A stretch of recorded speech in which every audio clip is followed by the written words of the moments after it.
Bonjour à tous, je vous retrouve pour la nouvelle recette de la semaine.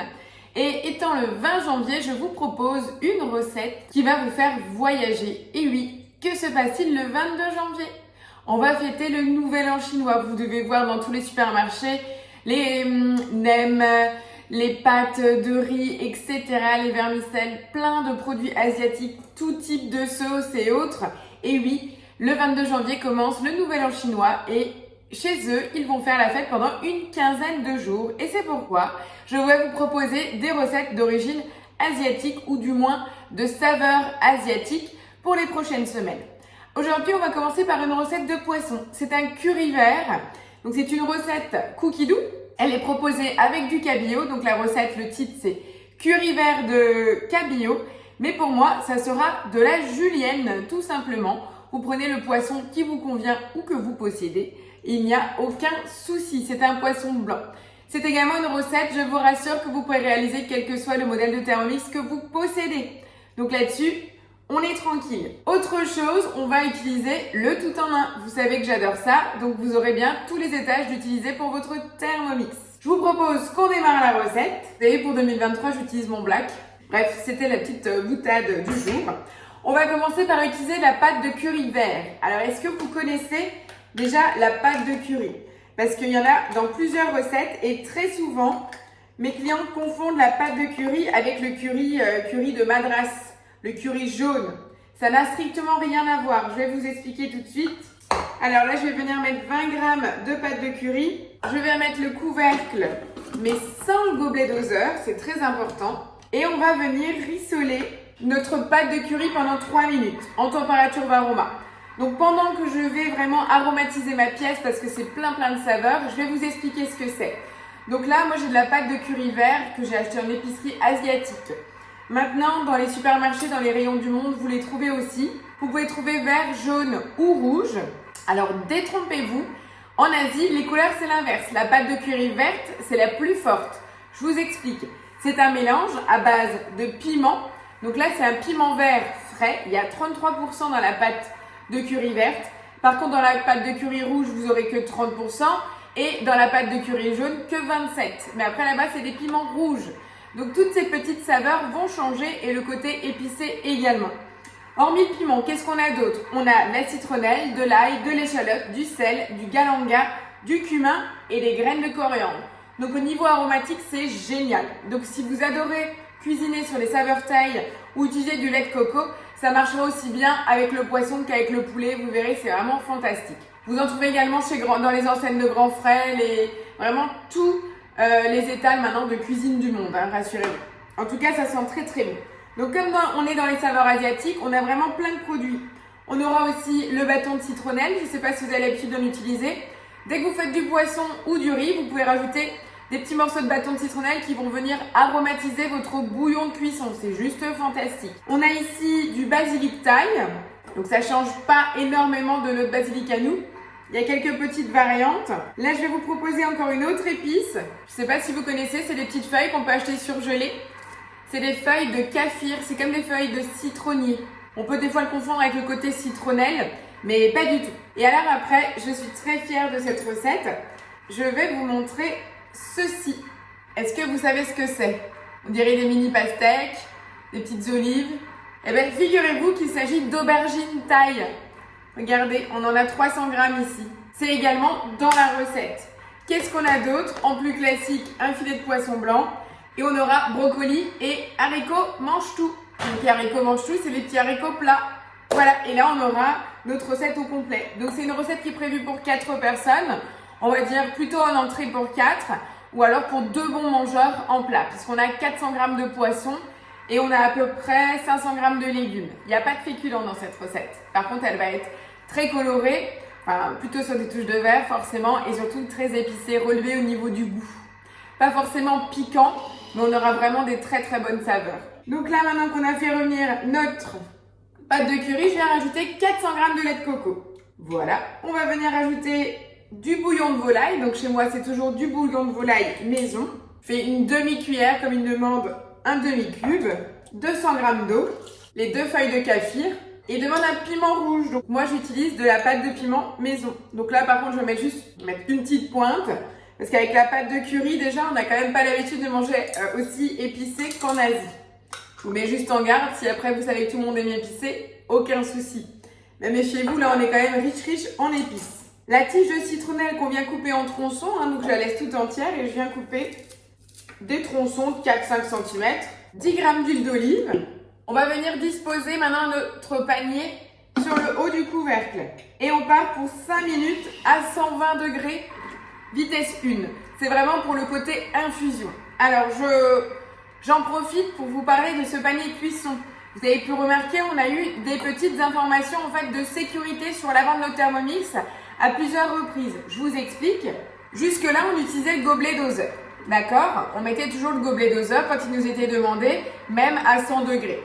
Or, il s'est avéré que pour certaines personnes, il y a eu des petites particules de vos légumes ou d'herbes qui se sont coincées dans le gobelet doseur et qui n'ont pas permis en fait l'évaporation correctement en fait de la vapeur, qui sont venues obstruer et donc du coup ça provoquait en fait une ébullition. Donc là en fait c'est pas du tout ce qu'on cherche. Pour éviter en fait tout risque, dès qu'on dépasse 95 degrés, on retire le gobelet doseur et on vient mettre le panier. Ce qui fait que même si je suis à côté, je ne risque pas d'avoir des éclaboussures dans le visage. Bien entendu, dès qu'on sera au-delà de 100 degrés, on aura ici une évaporation de vapeur. C'est normal, mais qu'il sera stoppé par le panier. Il faut que ça puisse s'évaporer sans pouvoir vous éclabousser. Donc là, soyez sereine là-dessus. Mais c'est quand même important, je précise, quand on vous demande le panier, mettez-le bien, remplacez bien le gobelet. Et pour les possesseurs du TM6, ne remplacez pas ce panier-là par le couvercle anti-projection. Ce n'est pas la même utilité. Celui-ci doit être posé sur le couvercle que quand il vous est demandé. Donc voilà, n'essayez pas de ce côté-là d'innover ou de faire à votre sauce. Vraiment, respectez les consignes de sécurité. Voilà, c'était le petit mot du début d'année. Donc pendant les 3 minutes restantes, je vais en profiter pour venir couper les petites aubergines en 4. Donc à l'intérieur, ça a vraiment l'aspect comme nos aubergines classiques. Verte ou violette, mais allongée. Là, c'est plus des petites boules, donc je les coupe en 4. Comme ceci, ça me fera une jolie portion dans l'assiette, parce qu'on va servir ça comme un bol, dans un bol en fait, dans quelque chose de profond. Donc j'ai trouvé tout ça en épicerie asiatique. C'est pour vous faire sortir des sentiers battus et profiter de nouvelles saveurs depuis votre cuisine pour ce mois de janvier qui devient un peu morose. Vivement le printemps. Voilà, après la partie infusion, donc lait de coco, pâte de curry, feuilles de kaffir, bâtonnet de citronnelle.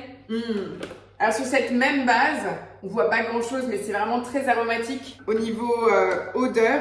Sur cette même base, je fais une base en fait avec du poulet et des pousses de bambou, avec du riz. C'est très facile à faire. En tout cas, moi c'est des saveurs que j'adore, l'Asie, donc c'est vraiment, j'adore. On va venir rajouter une cuillère à soupe de sauce poisson. Également une cuillère à soupe de sauce d'huître. Donc là, on est vraiment sur quelque chose de plus gélifié, plus épais, regardez. Voilà, comme un petit caramel. Une cuillère à soupe de sucre en poudre. Dans ces cas-là, j'utilise les petites bûchettes de sucre du café parce qu'on est sur 10 grammes. Je viens mettre le fameux panier qui m'a servi d'anti-projection juste avant. Je viens l'intégrer. Et je viens verser mes 300 g d'aubergines taille. Je reviens mettre le couvercle sans le gobelet doseur, vous l'aurez compris, puisqu'on va venir mettre notre vin Roma.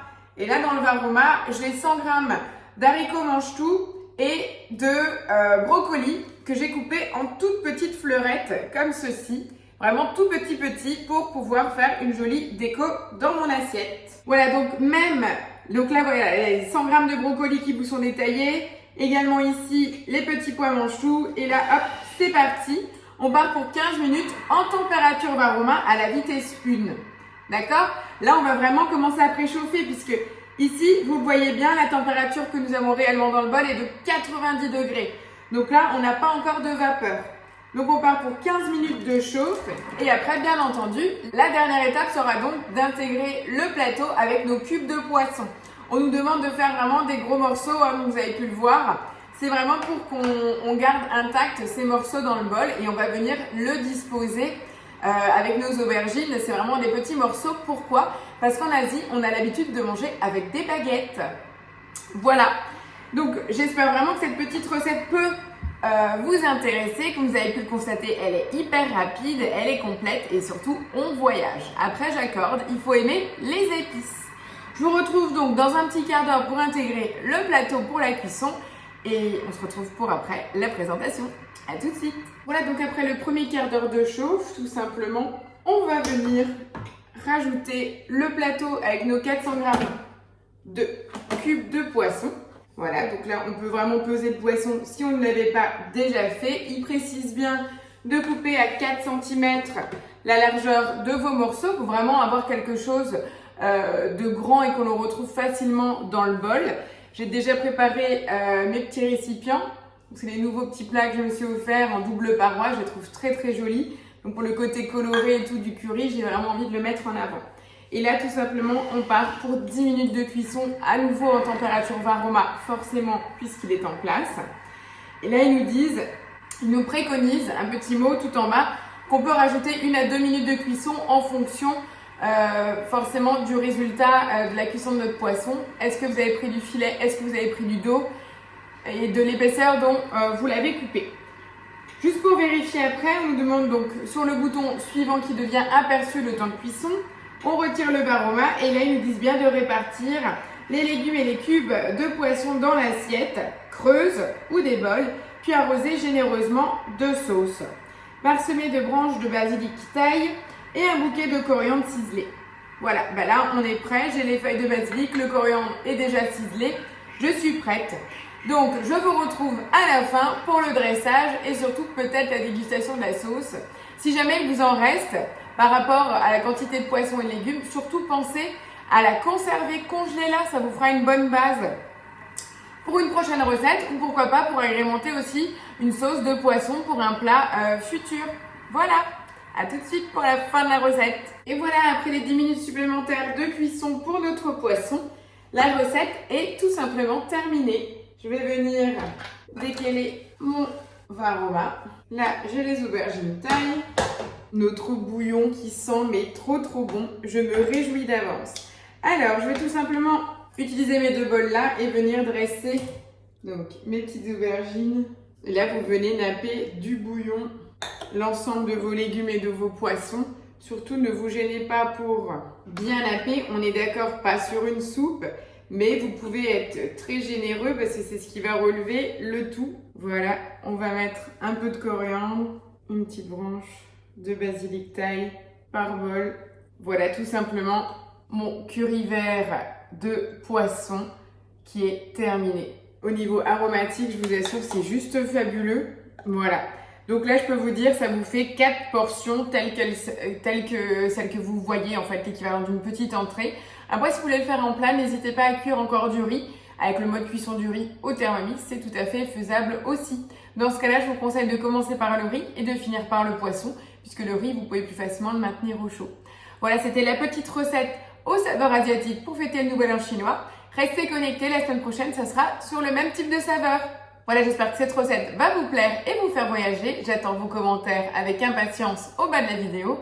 N'hésitez pas à me contacter pour le moindre renseignement ou proposition de recette. Je vous dis bon week-end, passez une belle semaine, à la semaine prochaine.